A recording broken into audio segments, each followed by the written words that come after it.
What advice do you have for the young zombie hunter of today? The zombies is definitely faster today. It seems like they're smarter too. If I could give any young man some advice of shooting off and killing some zombies nowadays, it would be to stick to the classics. You know, we got all these new tools and weapons and things of that nature. There ain't nothing one of them things can do that a good old shovel, a McLeod, or pickaxe can do. So if you want to survive, you stick to what you know best.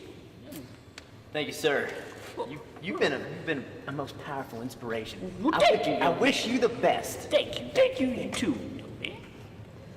What advice do you have for our local zombie hunters in staying in shape, staying alert, basically keeping on top of their game during the off season, so that when they come out the next summer, they'll be ready to go and kind of clear the ranch of the living dead before crews arrive?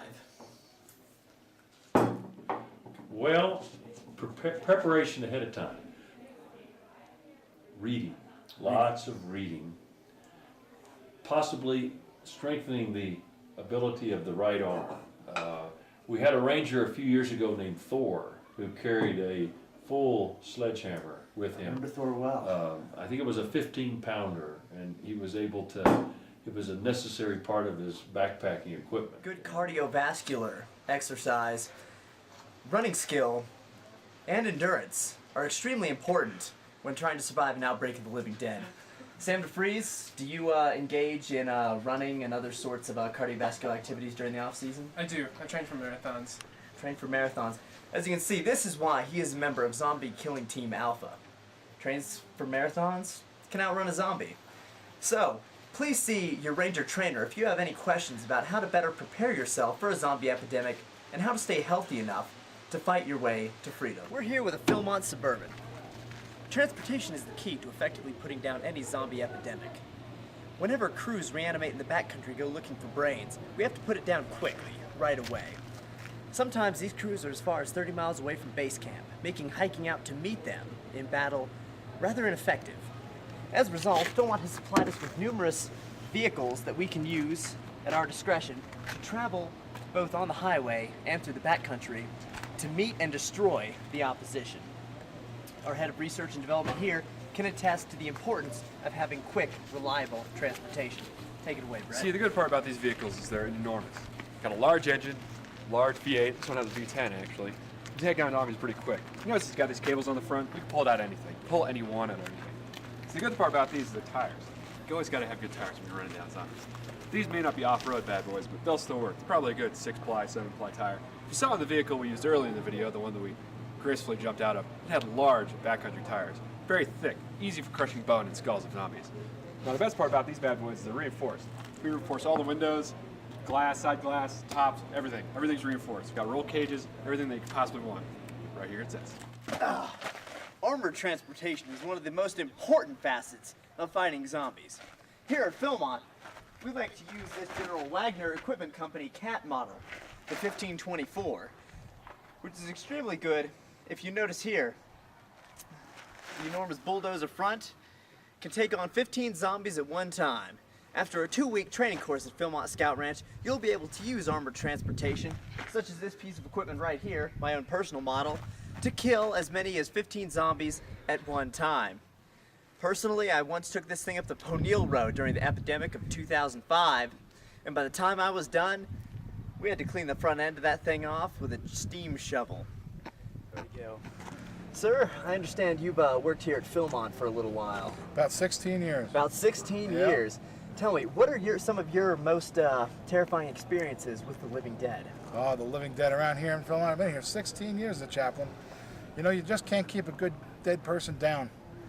You know, but they sometimes hanging on the back of the truck. Sometimes hanging on the back of the truck. Do you Yeah. have any special maneuvers that you use to get them off the back Well, of what the you truck? usually try to do is take them to Crater Lake. You know, you kind of back into the lake a couple of Oh. times and drown them a little bit. That hasn't worked. That hasn't worked. No. As You can take them up to Beaubien, up to the Brandon pit. the Brandon pit. Smoke them a couple times. That's the way to do it. If you hear that, ladies and gentlemen, zombies don't like fire. No. Water doesn't do anything but fire. that's where it's at. Well, Father, thank you very much. We appreciate your help, and we wish you the best of luck in your future endeavors to protect all the participants from the threat of the living dead. All right. Thank you very much. Zombies is an abomination to all the creeds of the world who go against the good Lord Jesus.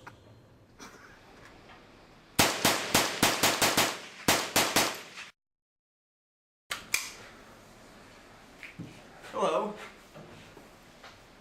This individual here is one of the stormtroopers of Zest, our zombie elimination strike team.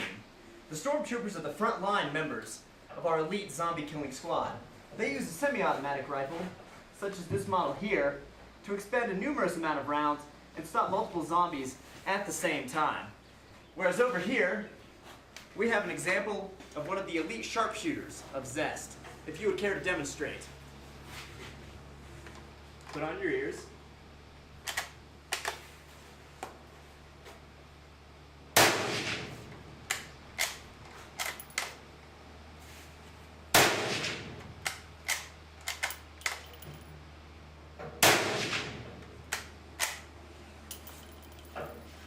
Excellent shooting, son.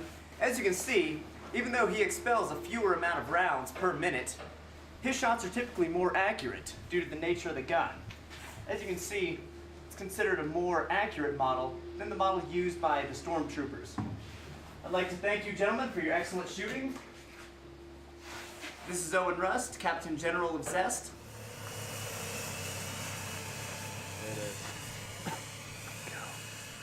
Alright, so what we have here is one of our many preventative measures for zombies. It's actually an anti-zombie gasser, and it keeps the zombies from wanting to be in this area. It kind of drops them. It's almost like a vaccine, except not. It just kind of drops the zombies where they are if they do come around. So we do this nightly. Yeah, it's not great for humans, but it's a necessity. It's what we got to do to stay alive. We're here with Alex Melville, 10th year staff member. If there's anybody who's killed a bunch of zombies, it's Alex. Alex, would you mind telling us your most death-defying experience as a certified Philmont zombie hunter-killer? Was that a killing here in Philmont, Owen? Well, we're just limiting to Philmont now. I know you do a lot of zombie killing work back home in Kansas. Yeah. Right here in Lawrence, I had a problem with a zombie trying to eat a horse the other day, and I didn't know what to do. I was running along, so I took a rock and I bashed its head in so hard that brains and everything were splattering everywhere. I thought for sure that the other zombies were gonna hear me and everything, because I heard from some place up north that zombies can smell the death of other zombies, but nothing happened, and I saved that horse's life, and Bob Brookless gave me a medal, so it was pretty good. It's pretty good. I don't know. So we're here with Brett Wolf, R&D Director of Zest International. So Brett, as R&D, what would you say your daily operations are here in the office? Well, I try to research and develop different and better ways to kill zombies. Most effective today would be the normal gun or something of that sort, but we always try to find a better, more easy way to just put them down. So how much pain would a normal weapon, such as a mattock handle or a hammer, inflict upon a zombie? Nice piece of hickory. This would cause quite a bit of damage to a zombie, especially hit it right in the cranium, smashing that gray matter just straight into their skull. Cause quite a bit of damage, but the problem is with reach. You have to get right up in there. You don't want to get close enough to where they can grab you and bite you and turn you into one of them. So this is We deal with them in one of two ways. We meet them warmly with our flashlights, and depending upon their attitude, we bring out our first persuader, the official meet and greet bat. Sometimes we swing it, other times we shove it.